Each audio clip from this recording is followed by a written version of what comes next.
A paz do Senhor Jesus, irmãos, tudo bem com vocês? Gostaria de deixar uma palavra de reflexão hoje no livro de Isaías, capítulo 1, versículo 2 a 6. Uma palavra que diz: Ouve, ó céus, e dá ouvidos, ó terra. Vejam, irmãos, que Deus ele já começa pegando testemunho dos céus e da terra, assim como ele faz em Deuteronômio capítulo 30, quando ele diz: Os céus e a terra eu tomo por testemunhas contra vós, que vos propôs a vida e o bem, a morte e o mal. Escolhe, pois, a vida, para que viva tu e a tua descendência. Veja, irmãos, que Deus ele coloca dois caminhos diante de nós, mas a vontade dele é que escolhamos o caminho da vida. É claro que se você quiser escolher o caminho da morte, você tem a liberdade para isso. Embora o calvinismo pregue que o homem não tem o livre-arbítrio, que a eleição antes da fundação do mundo, ela determina quem será salvo e quem não será, e isso não porque Deus é presciente e viu as obras de cada um, e viu que os seus eleitos, mesmo tendo a possibilidade de cair, não iriam cair.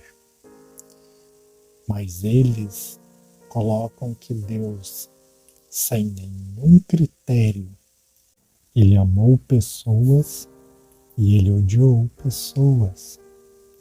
E quem é o homem para questionar? Então vejam que qual que é o Deus que o calvinismo apresenta para as pessoas?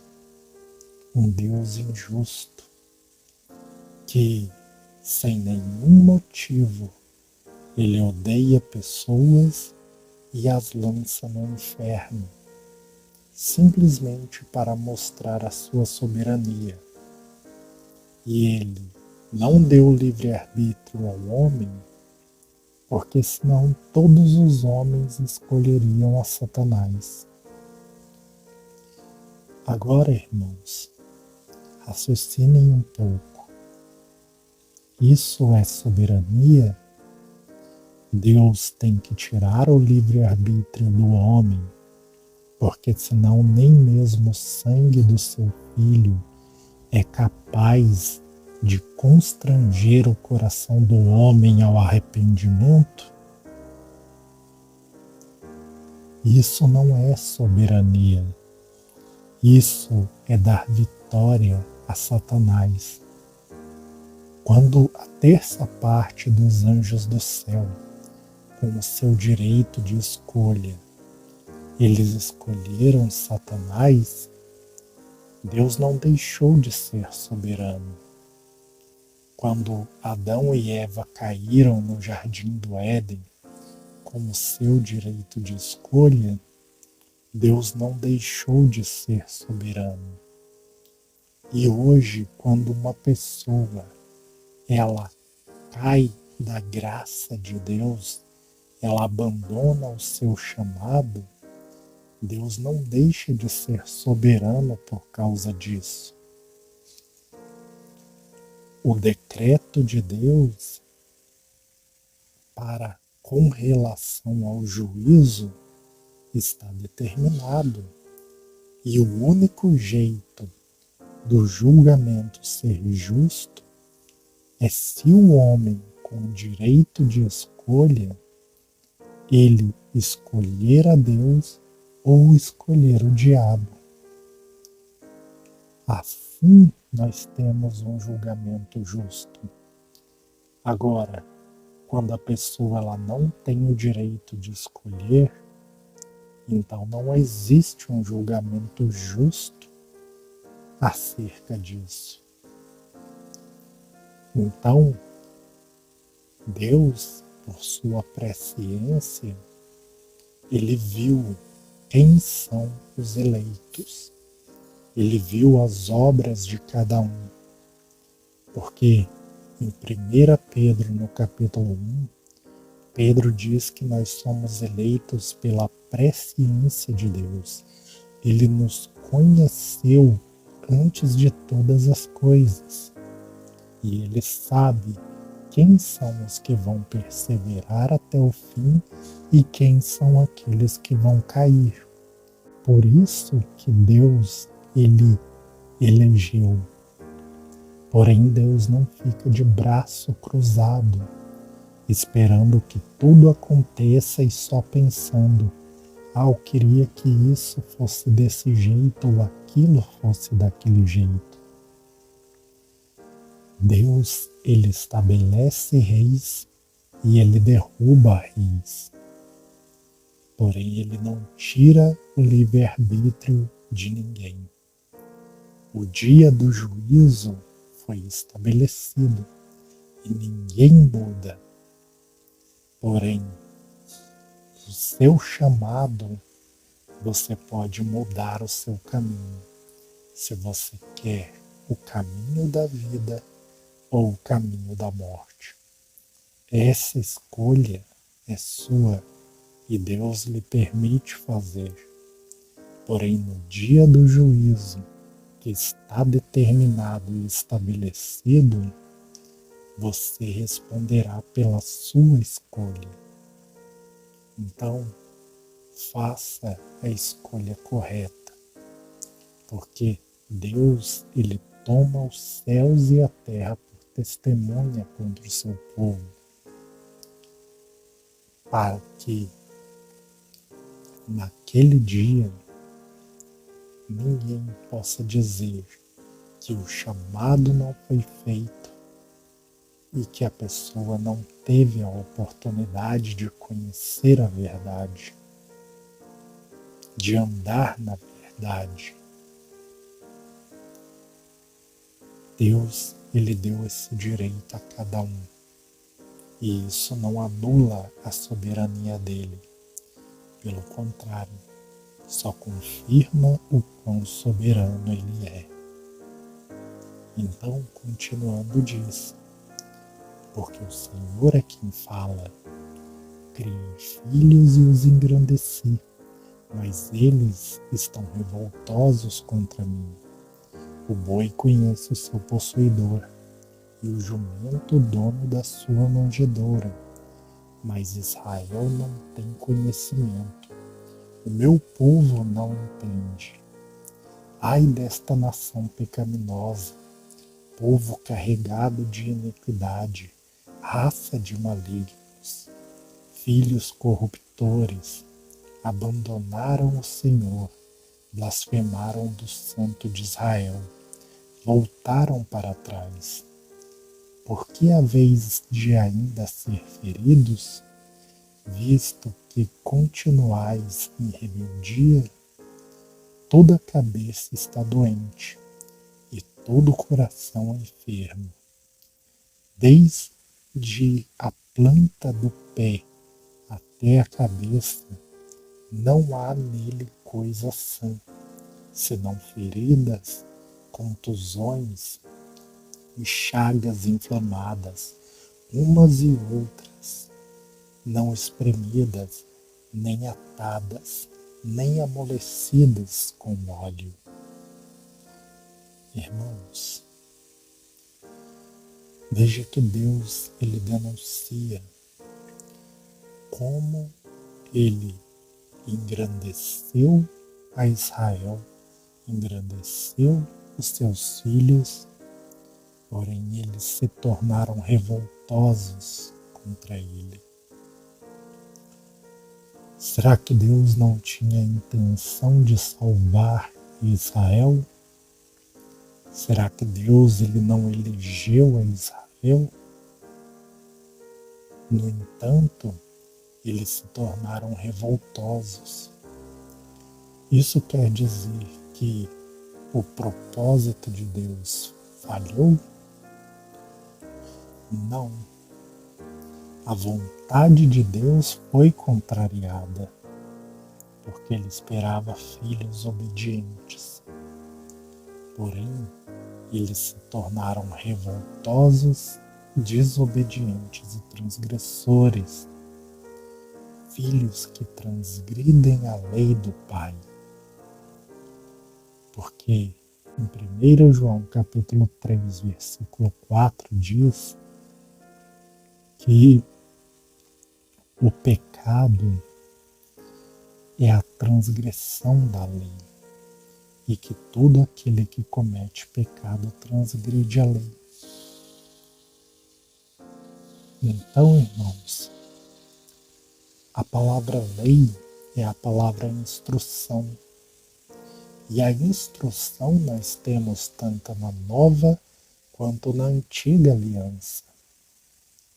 Ser transgressor da lei é ser transgressor dos mandamentos de Deus.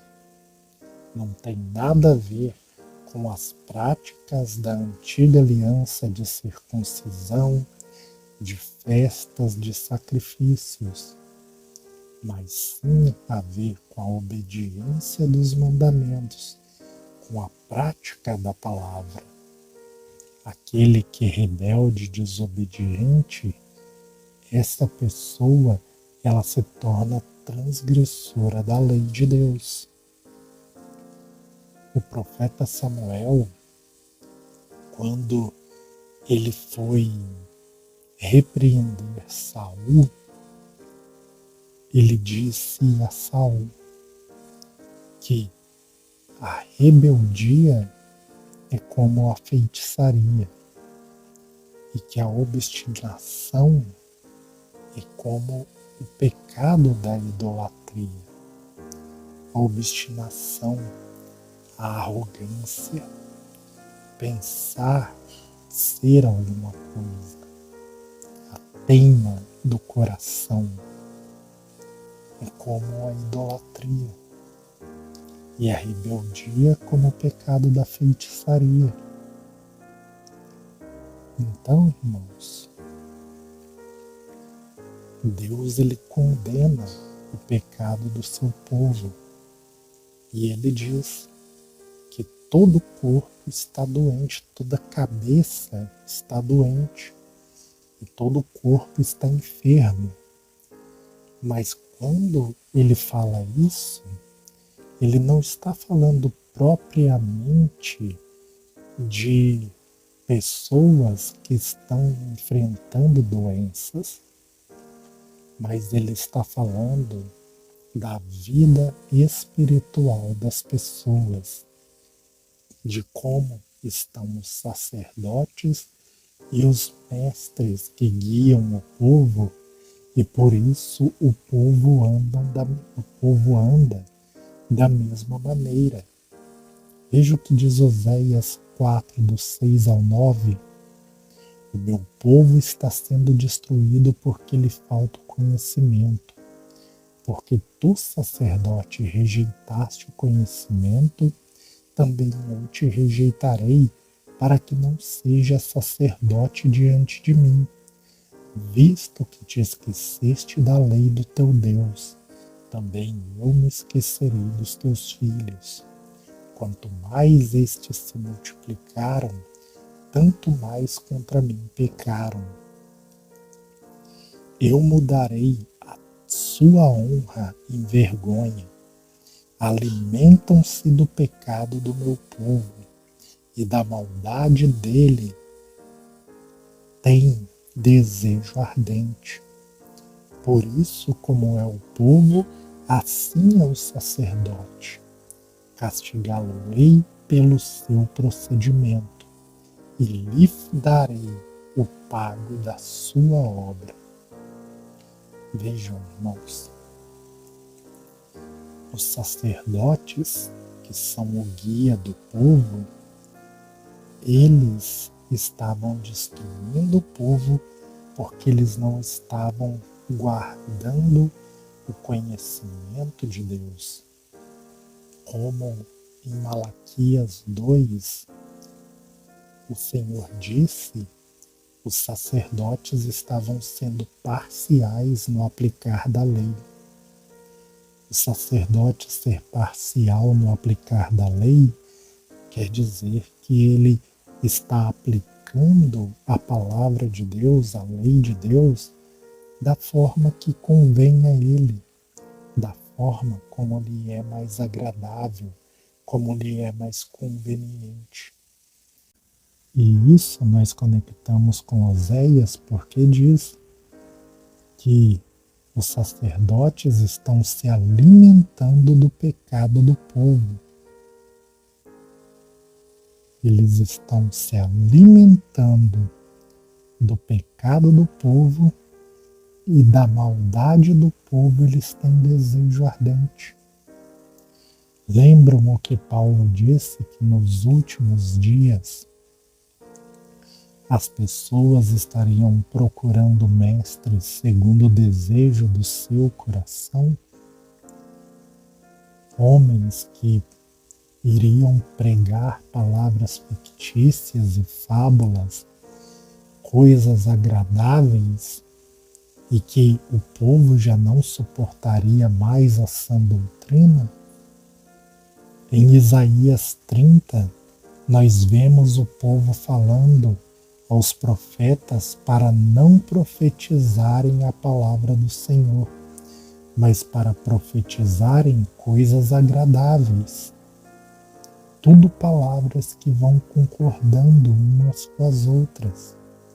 E nisso o povo vive em idolatria, cobiça, ganância, adultério, mentira, roubos, enganos, prática de tudo quanto é imundícia. E depois vai à igreja e pensa, estamos salvos. Jeremias 7, do 8 ao 11 diz: Eis que vós confiais em palavras falsas, que para nada vos aproveitam. Que é isso? Furtais, matais, cometeis adultérios e jurai falsamente. Queimais incenso a Baal e andais após outros deuses que não conheceis, e depois vinde e vos pondes diante de mim, nesta casa que se chama pelo meu nome, dizeis, estamos salvos? Sim, só para continuardes a praticar estas abominações? Será esta casa que se chama pelo meu nome um covil de salteadores aos vossos olhos? Eis que eu mesmo vi isto, diz o Senhor.